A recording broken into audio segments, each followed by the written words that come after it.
Você está ouvindo o podcast Variável Omitida. A Grécia é o berço da democracia, e dois dos seus filhos mais ilustres, Platão e Aristóteles, eram bem desconfiados sobre esse tipo de regime político. Platão classificava a democracia como o segundo pior regime, perdendo apenas para a tirania. Aristóteles não via com bons olhos confiar ao povo os principais cargos de Estado. O inglês Winston Churchill, mais de 2000 anos depois, discordou com certa ironia. Ele disse que a democracia é o pior sistema de governo, exceto por todos os outros que já tinham sido tentados. Nesse episódio, nós vamos discutir a relação entre democracia e economia. Mais especificamente, vamos debater se a democracia é um fator que contribui para que os países que adotam o regime fiquem mais ricos. Durante muito tempo, a resposta mais rigorosa da ciência sobre essa relação era: não sabemos. Contudo, mais recentemente, um dos artigos mais influentes da economia política dos últimos anos, Daron Acemoglu, James Robinson e seus coautores deram uma resposta mais convincente. De que democracia causa crescimento. Causa. Causa é o ouro que a estatística econômica e social procura hoje. Mas esse resultado parece não valer para todos os países do mesmo jeito. Há fatores, que nós economistas chamamos de moderadores, que podem fazer esse efeito variar, e muito. Vamos tentar traduzir essas questões mais técnicas nesse episódio. Mas há outra pergunta que a gente precisa fazer, e é claro, debater. Quando a economia pergunta se a democracia gera crescimento, ela corre um risco sutil, o de sugerir que a democracia é um meio, um instrumento para chegar a um PIB maior, como se ela precisasse se pagar. Mas talvez a democracia não esteja ou não devesse estar à venda. Talvez ela não precise se justificar pelos seus resultados puramente econômicos, por mais interessante ou importante que isso seja. Talvez a democracia seja uma daquelas coisas que não pode ser trocadas por digamos, dinheiro, riqueza. Não importa o tamanho desse número. Pois é, guardemos essa pergunta. Vamos voltar a ela.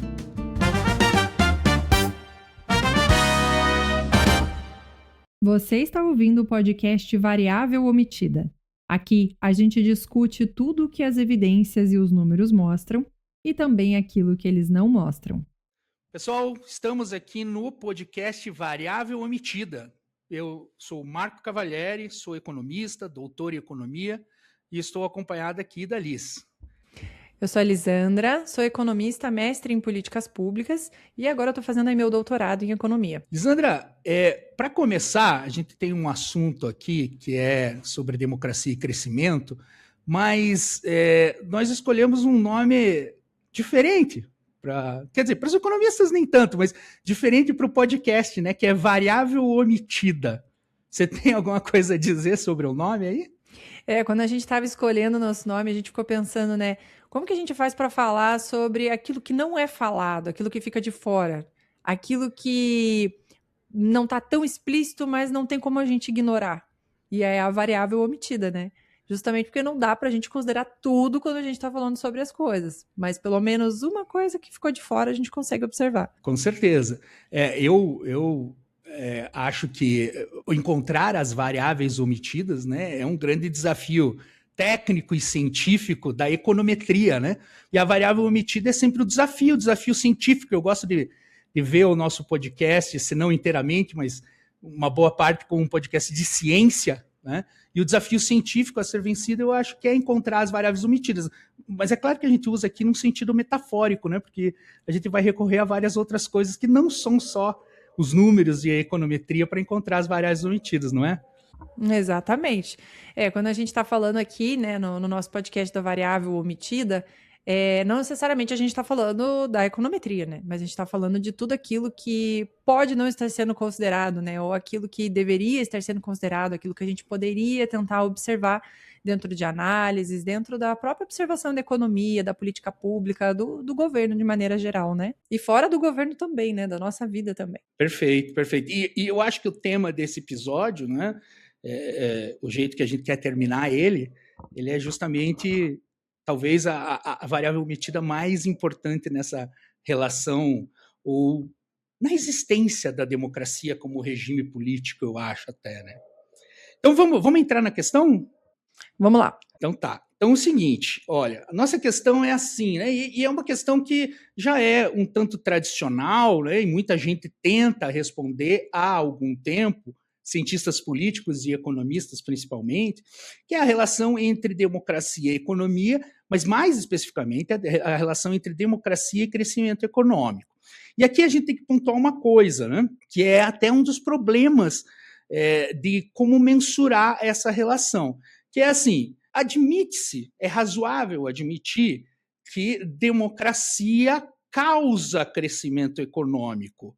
Embora, se a gente for buscar nas teorias mais antigas, né, vamos citar dois autores aqui, o Marx e o Davi Ricardo, né, um liberal e outro, né, fundador do socialismo científico, né, eles achavam que a democracia talvez fosse ruim para o crescimento econômico. Né? Então, se você adotasse a democracia, o povo, né, ia demandar certas coisas que isso ia tirar recursos do mercado, e uma vez que o mercado seria a instituição mais eficiente para prover crescimento econômico, o crescimento econômico seria menor. Então, pessoal, estou interrompendo rapidinho aqui só para deixar bem preciso o que dizem sobre o Ricardo e o Marx no artigo de onde a gente tirou isso, que a gente já vai citar ali na frente, tá? Então, o Ricardo, na realidade, ele vai dizer que ele era contra estender o voto a todos aqueles, os trabalhadores, na realidade, que iriam votar contra a propriedade privada. Claro que isso com consequências para o crescimento. E o Marx, na realidade, ele argumenta sobre uma tensão meio que inconciliável entre o capitalismo e a democracia. Ele chega a dizer que a coexistência dos dois, né, da democracia e do capitalismo, seria sempre tensa e um equilíbrio muito tênue. Mas existe um outro questionamento que é na direção contrária, né, que é você, uma vez que você cresce economicamente, isso leva à democracia? Então, os países que são mais democráticos seriam os países mais ricos, e porque enriqueceram, se tornaram democráticos? Essa é a questão que talvez interesse mais aos cientistas políticos. Para os economistas, desde a época do Adam Smith, né, isso está no livro dele, A Riqueza das Nações, né, é responder como uma nação fica mais rica. Né? Então, aqui o nosso questionamento é isso, né? É a questão da democracia em direção ao crescimento econômico. Se democracia causa crescimento econômico. E será que se a gente olhar para o campo teórico, a gente consegue ter um pouco mais de repertório nessa nossa dúvida, né? A gente consegue encontrar um pouco mais esse norte, ou será que a gente encontra mais dúvidas ainda? Pois é. Então, eu acho que o ponto central aqui, né, e vamos falar da literatura científica, é que durante um bom tempo era muito difícil medir essa relação entre democracia e crescimento e entre crescimento e democracia. Né? E uma das dificuldades, né, eu já vou começar a citar aqui um primeiro artigo no qual a gente se baseia, né, que é um artigo escrito pelo cientista político famoso brasileiro Fernando Limonge, junto com outro cientista político polonês, que o nome é difícil de falar, mas eu vou tentar falar, que é o Adam Przeworski. Tive que treinar para falar o nome dele, acho que deu. Enfim, em que eles vão fazer um apanhado. É muito interessante, o artigo é de 1993, já é antigo. Né? Eles vão fazer um apanhado das teorias, né? Por exemplo, notando lá que já no século XIX, um escritor como Davi Ricardo achava que a democracia iria ser um obstáculo para o crescimento econômico. Né?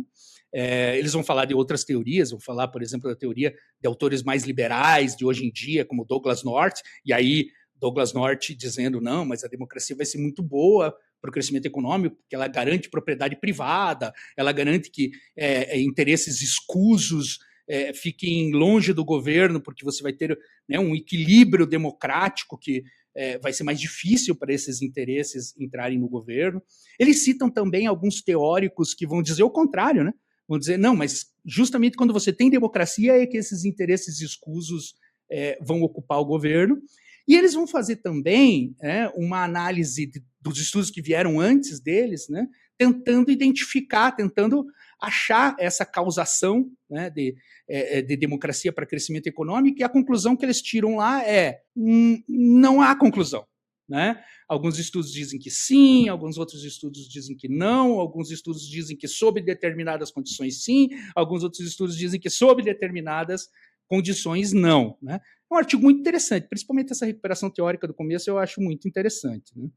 Então do ponto de vista teórico, né, eu diria que a teoria varia e a empiria até essa época, né, ou seja, os estudos estatísticos também variavam. Quando a gente olha para... A gente até estava debatendo isso um pouquinho antes de começar, Nick. Quando a gente está olhando para a democracia, parece que... E para o próprio crescimento econômico, né, para justamente onde se encontram essas duas teorias, a gente tem a sensação de que é uma escala muito cinzenta, né?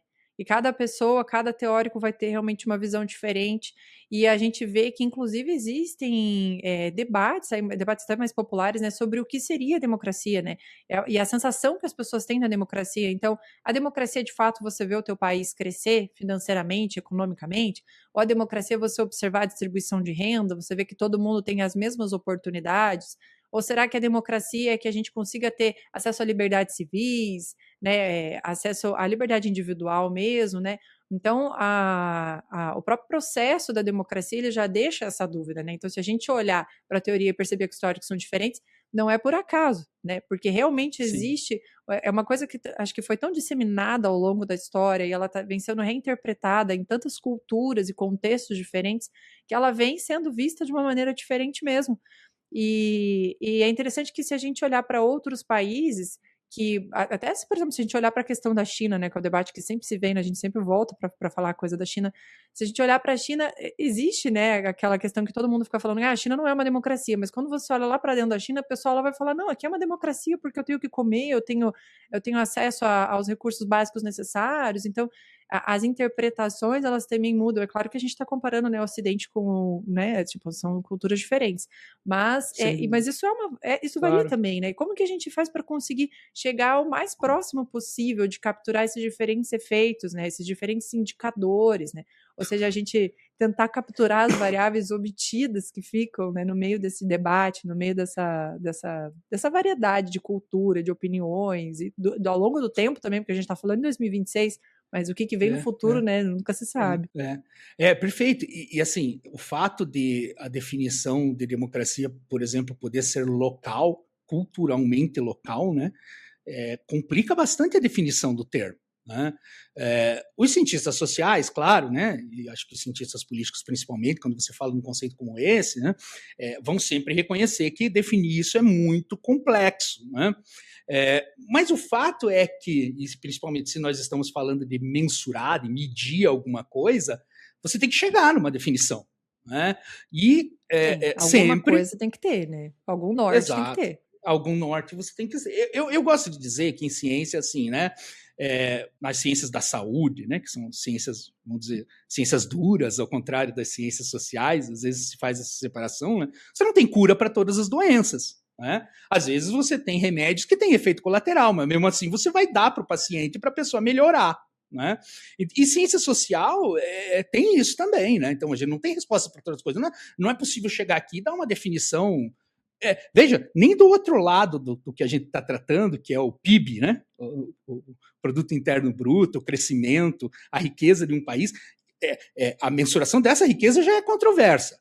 Mas democracia é um conceito mais controverso ainda. Né? O que eu acho que dá para dizer é que, ao simplificar e ao tentar, principalmente, né, tirar esse conceito como um conceito global, porque daí se você vai comparar países, vai comparar a riqueza das nações, você está querendo comparar democracias em diferentes países, e aí você tem que ter um conceito global, né, você vai chegar numa mensuração muito complexa, e talvez eu usaria uma palavra que cientistas sociais gostam, que é um conceito multidimensional, não é? Isso mesmo, né? E aí a gente vê que tem aquele Videm, né? O Videm trouxe justamente essa tentativa de capturar diferentes dimensões para conseguir... Não, e eles chegam a trabalhar com 531 indicadores, né? Então, eles tentam utilizar muitos indicadores para conseguir construir essas 5 dimensões, e foram indicadores que eles foram agregando ao longo do tempo, né? Para construir essas 5 dimensões de democracia. Então, eles trabalham ali com a democracia, né, eleitoral, que seria, né, aquela participação no voto mesmo, né? Com as de liberdades, as participações, a deliberação e aquela de igualdade e equidade, né? Tá. Perfeito. Liberdades, eu acho que eles estão querendo dizer respeito a liberdades civis, né? Assim, se o governo não vai te constranger, se você tem liberdade de expressão, por exemplo. O pessoal do direito chama direitos de primeira geração, né? Que é as liberdades que você tem que ter, que o Estado não vai interferir na tua liberdade, né? Participação, o que seria, Isandra? Participação, eles trabalham muito com aquela ideia da participação social mesmo, né? Então, como que aquele Estado consegue colocar essa população para dentro do governo, né? Quais são os instrumentos de participação? E pelo que eu me lembre, o Brasil, por exemplo, ele tem esses instrumentos de participação, né? Mas no que a gente conseguiu pesquisar, parece que alguns outros países têm um instrumento um pouco mais robusto, né? Então, quando a gente trabalha com consulta popular, tem outros lugares que trabalham de uma outra maneira, né? Perfeito.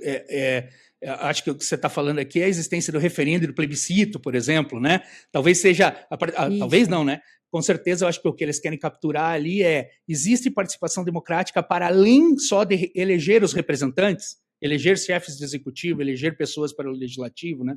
E essa outra dimensão que você fala, né, que eles tentam capturar, e a gente debateu isso antes, né, porque para mim foi um pouco mais difícil de entender, né, que é a dimensão da deliberação, que não é só o fato de você deixar as pessoas participarem de decisões através, por exemplo, de consulta popular, referendo, plebiscito, mas é você provocar a discussão dos assuntos entre as pessoas, né? E aqui, o exemplo que eu encontrei foi uma assembleia, que se chama Assembleia de Cidadãos da Irlanda, né?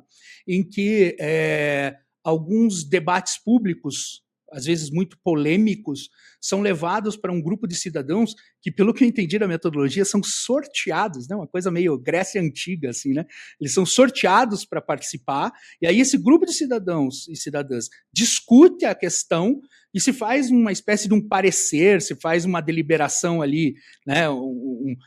Numa decisão, mas assim, tenta se informar a decisão do parlamento, por exemplo, né, do legislativo de um local, de uma região, do país, né? Então, isso seria a deliberação. E a igualdade, por último? A igualdade, acho que eles estão ali muito trabalhando com a questão de acesso aos mesmos direitos, né? Assim, não necessariamente a parte de acesso a recursos, mas que consigam ter acesso aos mesmos direitos, pelo que a gente conseguiu pesquisar, não foi? Talvez eu poderia dizer assim, né? A igualdade é diferentes grupos, diferentes pessoas, né, num país, numa região, elas conseguem ter os direitos políticos iguais, né, conseguem expressar os seus direitos políticos de forma igual, né, ou o acesso aos direitos políticos é mais fácil para determinado grupo, né, sempre para os mais ricos, por exemplo, para quem mora em cidades grandes, né? Então a igualdade vai nessa direção, né? E aí é interessante que quando você vai olhar o ranking dos países, né? Então assim, o Brasil vai muito bem no eleitoral, mas já como é de esperar, já não vai tão bem na parte de equidade, né? Pois é, e é interessante, né? Porque a gente viu nos últimos dias, e não que seja algo totalmente novo, né? Porque infelizmente é uma coisa que a gente já ouviu antes.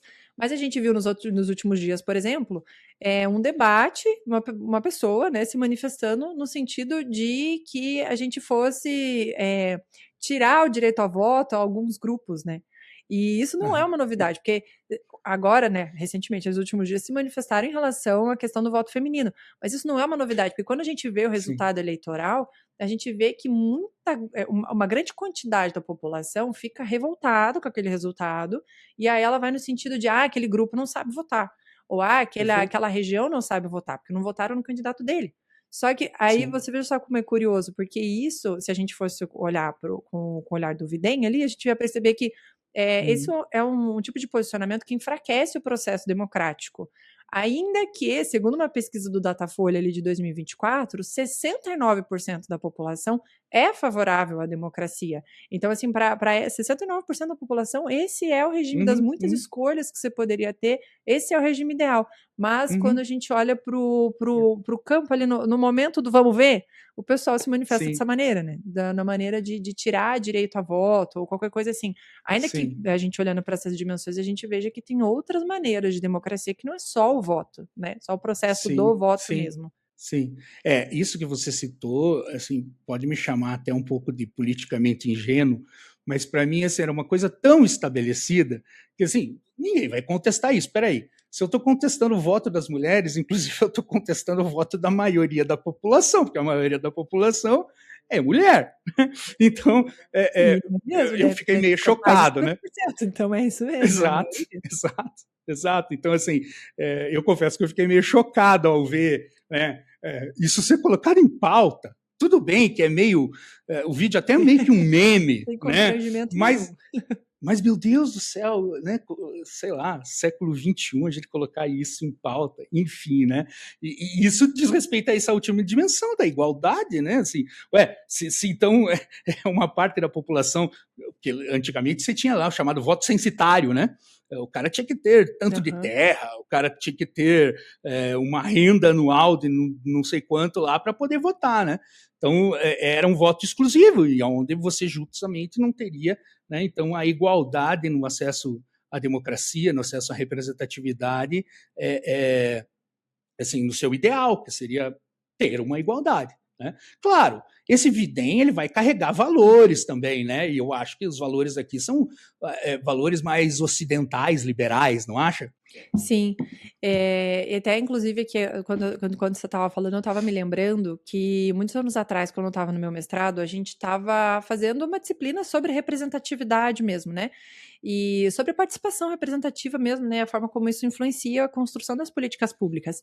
E uma das referências que a gente trabalhou lá, ela falava justamente que no processo do próprio voto, né, no processo da participação popular, e aí eu vou até pular um pouco esse pessoal meio alucinado, vamos continuar na parte mais racional aqui do debate, né?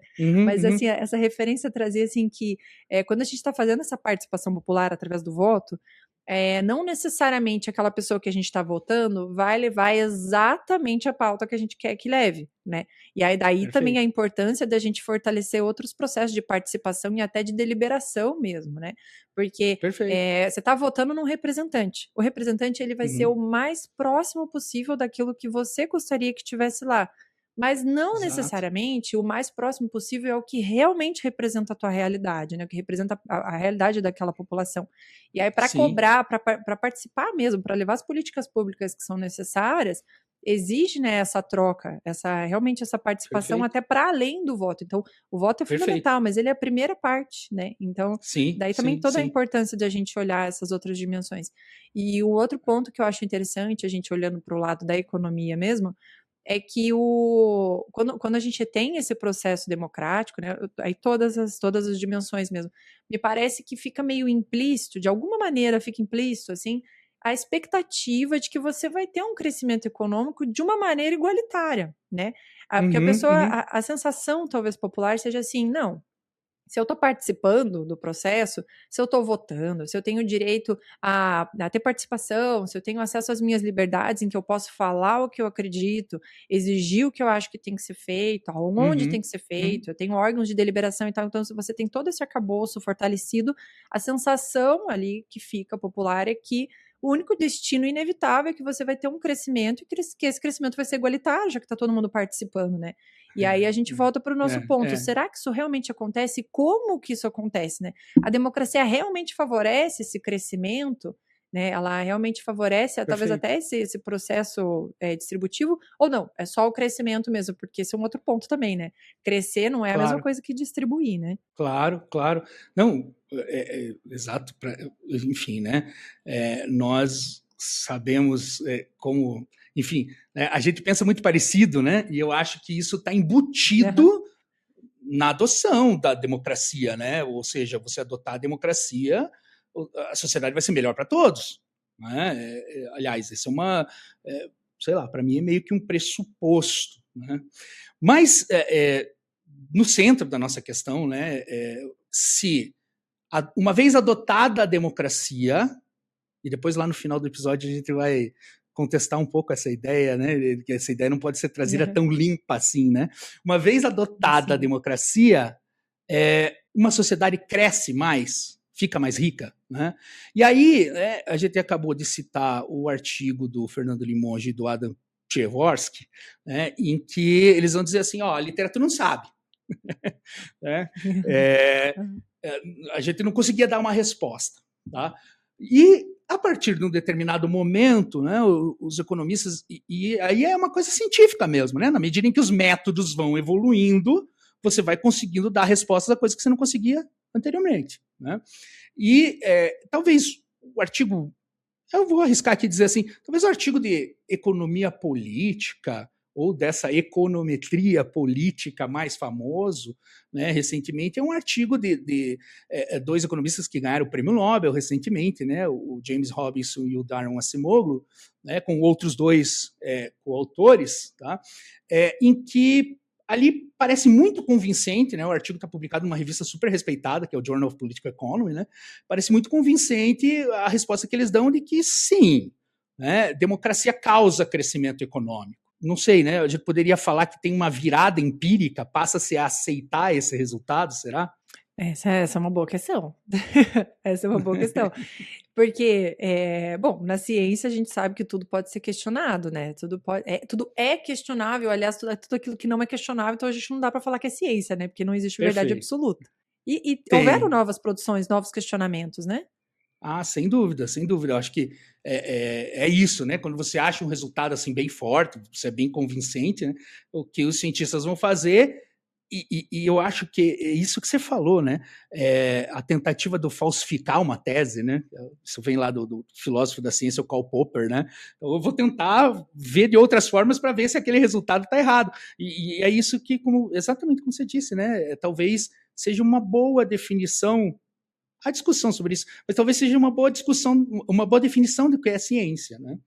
Então, citando esse artigo, né, Lisandra, a gente tem que resumir aqui um artigo super extenso, em que os autores fazem várias coisas, né, estatisticamente falando, mas talvez o que seja mais importante é que eles conseguem eliminar esse problema que em econometria a gente chama de simultaneidade, né? Ou seja, tem coisas que afetam a democracia, que afetam o crescimento ao mesmo tempo, e aí essas coisas nem todas são observáveis, porque são instituições, são cultura, um monte de coisa diferente que pode afetar, e você não sabe também quando você mede se um país é democrático ou não, e se você mede quanto o país está crescendo, você não sabe em que direção você está medindo. Então, talvez a principal contribuição deles, e a contribuição que eu acho que fica mais clara cientificamente, é dizer, olha, eu achei um jeito de medir aqui se é do crescimento para a democracia ou da democracia para o crescimento, e achei um jeito de medir a democracia para o crescimento. Né? Vou tentar dar uma explicação assim bem, né? A gente conversou um pouco antes sobre como fazer, vou tentar dar uma explicação bem simples sobre como eles fazem isso. Eles utilizam um negócio que se chama de variáveis instrumentais. Tá? Então, eles precisam achar, né, alguma coisa, alguma medida, algum fenômeno social que possa ser medido, que afete a democracia, mas não afete o crescimento econômico. Então, tudo que essa coisa vai afetar o crescimento econômico só pode ser via democracia. Então, o que eles acham ali, e que é uma coisa que eles trazem da ciência política, é as chamadas ondas de democratização. E aí eles vão falar que, muitas vezes, sem grande correlação com outras variáveis, como, por exemplo, o crescimento econômico, que é o que a gente está tratando aqui, ou a riqueza do país, ou, enfim, outros vários fatores, eles vão dizer assim, olha, parece que a influência dos vizinhos de um país se tornarem democráticos, isso meio que espalha a democracia. Tá? Sem ter muita afetação de outras coisas. E aí eles vão falar, né, do que ocorreu na América Latina, nos anos 80, do que ocorreu no leste europeu, ali no final das economias socialistas, né? E eles vão usar isso como dizendo assim, né? O vizinho se democratizar afeta a democratização, mas não afeta o crescimento econômico direto. Então, tudo que ele vai afetar o crescimento econômico vai ser via democratização. Opa, se eu conseguir medir, então, né, essa onda de democratização, a existência de uma onda de democratização, e medir o crescimento econômico, eu consigo medir numa direção democracia, crescimento econômico. E assim, essa sacada, né, e é isso que faz boa ciência, né, é você ter essa sacada, né, de você achar. Então, você veja, são até economistas interdisciplinares, né, porque o cara tem que estar lendo ciência política, lendo sociologia para achar isso em outras ciências, que eu acho que é um negócio super importante, né? Com certeza. Não, com certeza. Nesse caso ali, a interdisciplinaridade fez toda a diferença, né? Para eles conseguirem avançar Fez toda a bastante diferença. e olhar por Perfeito. outras óticas também. Perfeito. Tem duas outras coisas que eu acho importante vou citar aqui de forma mais rápida, né? Em que eles vão desenvolver um método para fazer duas coisas, tá? Eles vão dizer assim, os países são muito diferentes, tá? Então, se eu medir o efeito da democracia em países diferentes, esses países vão absorver o efeito da democracia para o crescimento econômico de forma diferente. Então, eles vão usar um negócio que lá em econometria a gente chama de efeitos fixos, né? E esses efeitos fixos, eles vão mais ou menos o seguinte, eles, quando forem calcular a média do quanto democracia adiciona ao crescimento econômico, é como se eles estivessem comparando cada país antes e depois de democratizar consigo mesmo. Então, é Brasil depois da democracia com o Brasil antes da democracia, Argentina depois da democracia com a Argentina antes da democracia, os países europeus depois da democracia com eles mesmos antes da democracia, e é daí que eles vão tirar a média. E a segunda coisa, que eu acho muito interessante, e é meio até intuitivo, né? Parece que os países se democratizam depois que o crescimento econômico cai. Ou seja, estamos numa crise econômica, né, e aí o regime vai cair, o regime autocrático cai, porque no Brasil é muito comum essa interpretação histórica, inclusive, né? O regime cai porque não tem mais apoio numa economia que estava pujante, né? E aí, nós, como economistas, sabemos que depois de uma crise, geralmente o país vai crescer meio que no automático, né? Então, eles também precisam ter um método, e aí eles conseguem colocar um método que eles secam isso, né? Eles enxugam isso da conta, né? Então, eles tiram esse fato de que o país estava numa crise econômica. E aí, a resposta que eles chegam, fazendo tudo isso, é que mais ou menos num espaço de 25 anos, então, se você, vamos dizer, deixar a democracia, né, viver neste país durante 25 anos, esses países, em média, vão ter 20% a mais, né, de PIB, né, em suas economias. Vão ser 20% a mais, em média, mais ricos do que os países que não democratizaram. É interessante, né, esse resultado, né? É muito interessante. E eu achei interessante também que eles conseguiram observar. Eu acho muito legal quando isso acontece, né? Que é uma coisa assim que a gente observa de maneira mais empírica, observa assim, de fato, olhando, né, para as notícias, olhando para a história, olhando para o mundo. E é quando você olha para os dados, ou quando você olha. Enfim, quando você olha para os dados de maneira geral, você consegue encontrar aquilo lá que você teve uma sensação quando você estava olhando o mundo concreto de uma maneira mais empírica, né? E isso eu achei muito interessante, assim. E outra questão que você comentou sobre a maneira como após uma crise, né? Após uma crise, a gente observa que, enfim, chega uma onda democrática ou chega um momento de crescimento, e a gente vê que, na verdade, são nesses momentos de crise que tudo sempre acontece, né?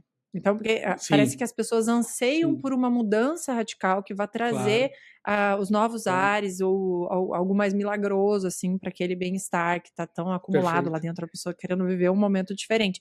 E a gente vê que também é nesses momentos que a gente vê uma fragilização da própria democracia. Então, por mais que você tenha...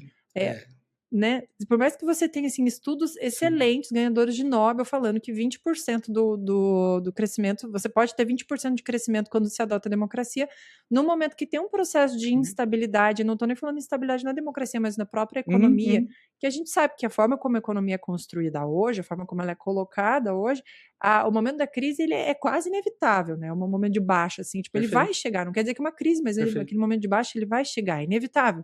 A forma como a economia é um ciclo, né? feita. Ela é assim, agora ela é assim, né? Hoje ela é assim que a gente conhece ela hoje.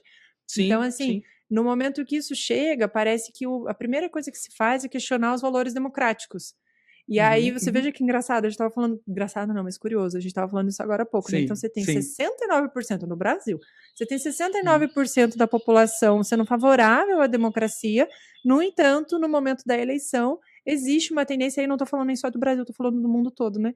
Existe uma tendência pela insatisfação com o contexto econômico, Mesmo que a gente tenha estudos que trazem que a democracia é a melhor opção para o crescimento econômico, essa insatisfação com a economia, com a sensação do dia a dia, leva as pessoas a optarem por empoderar lideranças de maneira geral, não só pela via eleitoral, mas por outras vias também, né? Lideranças que venham a enfraquecer mesmo as normas democráticas, né? Então, então é curioso, né? E a gente até comentou ali que tudo na ciência pode ser questionado, né? Então, assim, se a gente olhar, será que justamente pelos países terem diferentes interpretações, diferentes crises, diferentes momentos, enfim, diferentes contextos, será que não é um espaço de fazer um estudo adicional ou fazer um estudo diferente que considere essas diferenças? Trazer uma variável omitida aí, não no sentido econométrico, mas no sentido político, né? No sentido político. Isso. Uma variável omitida local, né? Sim. E você trouxe antes para a gente aqui esse estudo da ONU, se não me engano, né? Isso, a ONU fez um estudo disso, né? Não cheguei a citar, mas a ONU tem esse estudo, né? É perfeito, né? Que é isso, as pessoas, apesar de apoiarem, votam talvez contra, acho que é isso, né?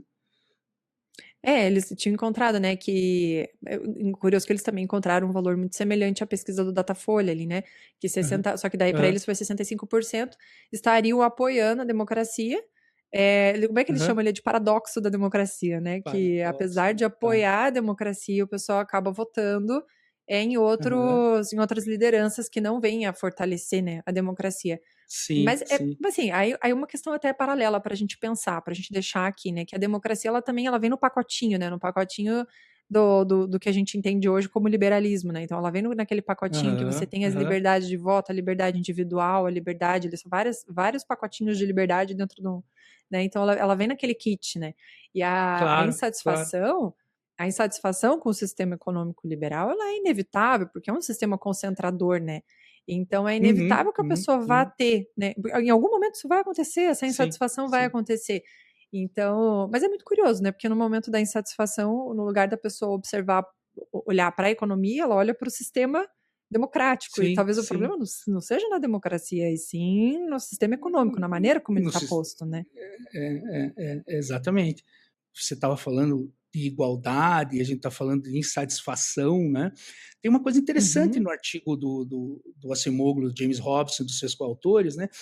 Em que eles vão tentar medir mecanismos, ou a gente poderia dizer mediadores, né?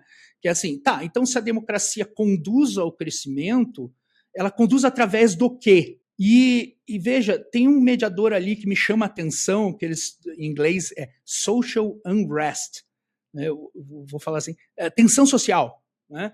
E que para eles, né, e aí não só nesse estudo, em outros estudos, porque eles são estudiosos de instituições, né, eles vão dizer que a democracia diminui tensão social. Talvez não com as redes sociais, né, agora. Acaba aumentando, né? Acaba aumentando, né? Mas um dos mecanismos mediadores você tem uma sociedade mais pacífica quando uma sociedade é democrática, né? Então, e isso acaba conduzindo a um maior crescimento econômico. Outros mediadores importantes, né, e a gente até estava conversando em fazer outros episódios sobre os resultados da democracia, mas, por exemplo, diminuir mortalidade infantil, e indicador de saúde ajuda a crescimento econômico, né? Diminui a mortalidade infantil, aumenta a matrícula no ensino primário, aumenta a matrícula no ensino secundário, aumenta receita de tributação como percentual do PIB, o que, do ponto de vista mais liberal, a gente podia pensar assim, não, mas peraí, mas isso é ruim, né? Porque você está tirando dinheiro lá do setor privado, que é mais eficiente, e trazendo para o público. Não, né? Assim, para você ter um Estado forte, vamos pensar num país muito, muito pobre, com um governo muito, muito ruim, que não consegue nem garantir polícia direito. Ora, para ter uma boa polícia, você vai ter que ter equipamento, contratar gente, pagar bem, né? Vamos falar assim, no âmbito brasileiro, fazer concurso, né? Os cientistas políticos chamam isso de capacidades estatais. Então, para ter boas capacidades estatais, você tem que ter arrecadação, né? Então, a democracia leva a uma maior arrecadação. E aí tem uma outra coisa que, além dos mediadores, eles vão medir o que chama de moderador, né? Então, assim, tem algum fator que faz com que, uma vez adotada a democracia, esse crescimento seja, em média, menor para os países que têm determinadas características? E uma coisa muito interessante, e que eu acho que também intuitivamente esperado, mas que eles chegam nesse resultado, né? Eles medem o grau de educação do país quando ele democratiza. E eles chegam a medir, se eu bem me lembro do artigo, é um artigo muito comprido, né? Eles chegam a medir isso 20 anos antes, 10 anos antes, 5 anos antes, no momento da democratização, né? Que é o percentual de população que tem ensino secundário, tá? Então, quanto maior o percentual da população que tem ensino secundário, mais a democracia paga em termos de crescimento econômico, tá? Então, assim, enfim, né, eles explicam ali no artigo também, dizendo que uma população mais educada tem menos desse social unrest, né, dessa tensão social. Mas eu até iria mais longe, mas aqui é especulação minha, tá? Por que ensino secundário? Porque ensino secundário seria a linguagem científica avançada, a linguagem educacional mais avançada o possível, que seria comum a todas as pessoas. Porque depois, no ensino terciário, no ensino superior, as pessoas vão se especializar, né? No ensino médio, em tese, elas ainda não estão se especializando, né? Embora, né, você tenha esse debate sobre o ensino médio.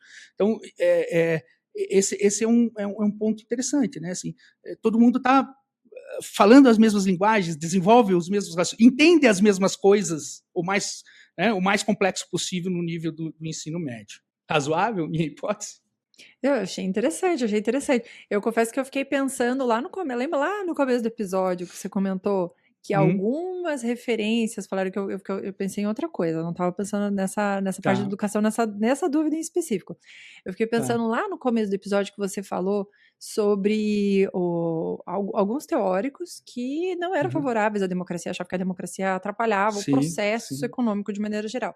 E aí eu fiquei lembrando que quando a gente vai para a linha do Marx e outros teóricos que vieram aí mais nessa área ali na área mais revolucionária, vamos colocar dessa maneira, eu fico pensando, né, que é interessante, né, porque a gente fica pensando assim, aí eles são contrários à democracia porque eles acham que atrapalha o processo, e aí você acabou de falar de uma tensão, né, de uma tensão que a democracia reduz essa tensão, mas quando a gente olha para aqueles teóricos, a tensão é necessária para que você tem uma revolução, para que você tenha uma nova construção, né?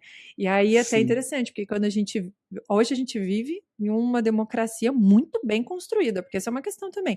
A democracia no Brasil, as pessoas acham que a democracia no Brasil não é bem construída, mas a democracia no Brasil é bem construída, ela é robusta. E quando a gente olha, inclusive, para aquele Videm, o Brasil tem pontuações excelentes, e o pessoal acha que, inclusive, os Estados Unidos é a referência. O Brasil está aqui, ó. Tá? O Brasil está quase passando em vários indicadores. Então, é muito robusta a democracia brasileira, né? Então, o pessoal fica nessa ali os comunistas estão tomando o poder no Brasil, mas está muito longe, E tem uma coisa que eu acho bem interessante, que quando eu estava estudando para a gente construir, né, esse episódio, eu encontrei aquele Open Budget Survey, sabe? Que é uma pesquisa de transparência orçamentária, o quanto a população consegue ter acesso, né, às informações orçamentárias. E a própria participação social no processo orçamentário, na fiscalização de contas públicas. Eles fizeram, enfim, essa pesquisa com 200 países, e o Brasil fica sempre variando ali entre o 7º, 8º lugar. Então, em 200 países, o Brasil está numa das melhores posições de transparência orçamentária, né? Perfeito. E agora eu vou conectar com a parte da educação ali que você falou, né? Que realmente quando a gente tem ali a questão do nível médio, parece que o pessoal tá num nível intermediário, assim, de formação, né? Tem a capacidade de compreender as informações, né? Ainda que mais básicas, mas não necessariamente consegue capturar as informações mais técnicas, né? Que seriam ali a questão do próprio orçamento e tudo mais.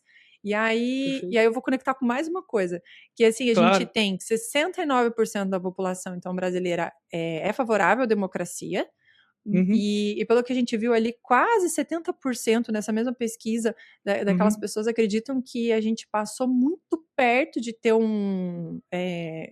realmente um rompimento, de perder a democracia, de ter um rompimento com a democracia no Brasil. E aí a gente vê aquela pesquisa da ONU que fala que Uhum. as pessoas votam, né, aí não só no Brasil, no mundo todo, votam Uhum. naquelas pessoas que são, naquelas lideranças que atrapalham o processo democrático, né, que interrompem esse processo Sim. democrático de alguma maneira, enfim. E aí, muito porque tem uma insatisfação com o próprio processo econômico, né, com a economia em si. Perfeito. Eu não tô falando que se a pessoa conseguisse entender melhor, aí eu vou fazer conexão com esse budget survey, né? Não é porque se a pessoa conseguisse compreender melhor aquilo ali, ela se sentiria confortável, né, na economia. Não Uhum. necessariamente. Mas Uhum. você vê que como essa última pesquisa que você citou, eles percebem que a educação tem uma influência direta com a forma como a pessoa se sente na economia, na democracia, Perfeito. enfim, né? E Sim. reduz essa tensão. E aí a gente vê que talvez esse seja um ponto importante, né? A gente olhar aqui, então, o Show. processo educacional, o processo de compreensão das contas públicas, da própria economia, é importante, inclusive, para a manutenção da democracia. Porque se a gente Sim, juntar tudo sim. isso, né? Todas essas pesquisas que a gente citou e os estudos que você citou, a gente consegue chegar perto dessa... Assim, é ciência, né? A gente nunca consegue bater o martelo. Mas a gente consegue chegar perto dessa hipótese de que a compreensão da economia e da democracia e das informações que estão postas é fundamental para as pessoas. Pode ser, vamos colocar assim, pode ser fundamental para as pessoas conseguirem se sentir bem na economia, né? Sim, E reduzir sim. essa tensão, né? Sim. Nesse sentido que você diz do entender, né? Contas públicas foi o exemplo que você utilizou, eu acho, né? Pô, super fundamental, né?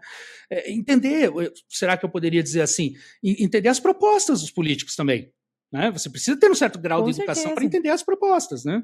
Sim, inclusive para você propor coisas também. E aí, falando em educação, né? Interessante porque o artigo do James Robson, do Daron Acemoglu, né?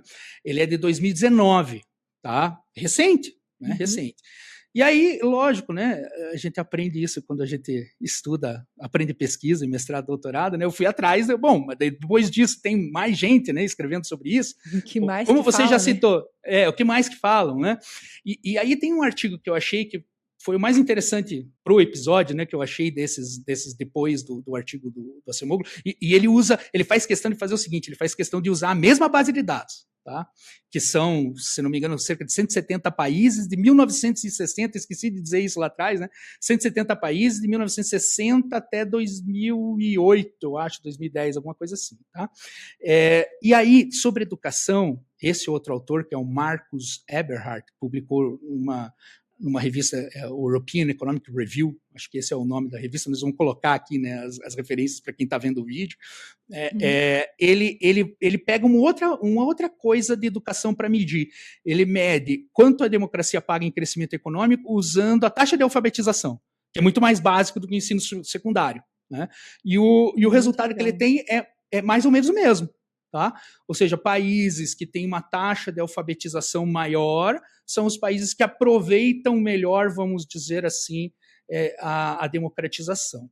E eu gostaria de citar esse artigo aqui também, porque, né, a gente falou dos 20% de crescimento a mais, né, que os países têm em 25 anos lá, que é o resultado principal do artigo do Daron Acemoglu, do James Robson e de seus coautores, né? Esse outro autor, ele faz uma coisinha que eu vou tentar explicar aqui, um pouquinho diferente, né? Ele diz assim, o jeito que eles mediram, né, que o pessoal do Prêmio Nobel lá mediu, ele leva em consideração coisas que são diferentes nos diferentes países, mas que não mudam com o tempo. Só que depois de democratizar, tem coisas que mudam, tá? E aí, o que ele faz é mais ou menos o seguinte, enquanto o Daron Acemoglu, James Robson, eles calculam uma média para todos os países, esse cara ele faz o seguinte, olha, os países são tão diferentes que eu vou fazer uma equação para cada país. E aí eu vou chegar na medida da democratização, quanto que a democratização afeta o crescimento econômico em cada país. Depois eu vou tirar a média, tá? Uma analogia que a gente conversava, né, era assim, né, é como se você fosse, né, uma nutricionista vai dar uma dieta para uma pessoa, né? E aí essa nutricionista dá a dieta e eu poderia medir, né, o efeito dessa dieta, levando em consideração tudo que a pessoa tem no começo da dieta e considerando que essas coisas vão continuar constantes depois da dieta, Então, eu meço como se o efeito da dieta fosse o mesmo para todas as pessoas, né? Ou eu posso considerar que ao longo da dieta as pessoas vão responder à dieta de maneiras diferentes. Tá?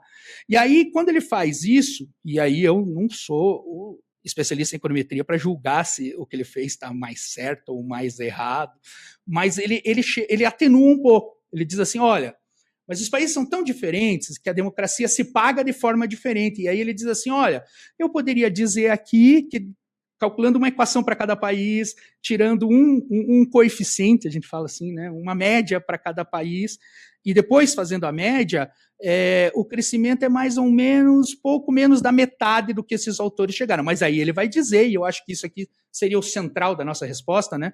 Ele vai dizer assim, mas sim, parece que toda a literatura, e ele faz uma revisão dessa literatura, né, pega uns trabalhos para trás dele, e diz assim, mas sim, está todo mundo meio que concordando de que democracia leva ao crescimento econômico. Mas aí tem um problema da questão que está sendo feita, né? A pergunta, né? Tipo, a democracia leva ao crescimento econômico, mas a pergunta dela já traz uma resposta, né? Então quer dizer que a gente está buscando crescimento econômico e a gente está usando a democracia para isso? Ou... Né? O que a gente está buscando? Que resposta que essa pergunta já está trazendo também, né? O que me chama a atenção nesse último artigo é que tem um trecho ali, né, que ele chega quase não, vou falar assim, ele chega a tratar a democracia como se fosse uma política pública, né? Como se eu adotasse um tipo diferente de metodologia escolar, como se eu adotasse uma metodologia diferente de atenção primária à saúde, né? Assim, ele chega a dizer isso, né? Para medir políticas públicas e tal. Mas daí, Lisandra, então a democracia é uma escolha, né? Então vamos escolher democracia ou não em função do quê? Pois é, né? Então, assim, aí a gente chega numa questão. Será que a gente está escolhendo a democracia para chegar no crescimento econômico, ou a gente está escolhendo a democracia esperando que ela pague alguma coisa? Então, tipo assim, qual é o retorno que eu vou ter dessa democracia, né? Se a gente está buscando a democracia e está esperando um pagamento da democracia, então será que se esse pagamento for maior de outro lado, né, a pessoa vai aceitar abrir mão da democracia, né? Isso, você comentou ali assim, quanto você quer para abrir mão da democracia, né? Foi o seu comentário. Podemos dizer assim, né? Então, se o PIB per capita dobrar, se o PIB per capita triplicar, eu vendo a democracia, né? Assim, não precisa de democracia. Será que ela está à venda ou será que ela é um valor que ninguém está disposto a abrir mão porque ela é uma coisa que está muito enraizada na nossa cultura, no nosso entendimento, enfim, né?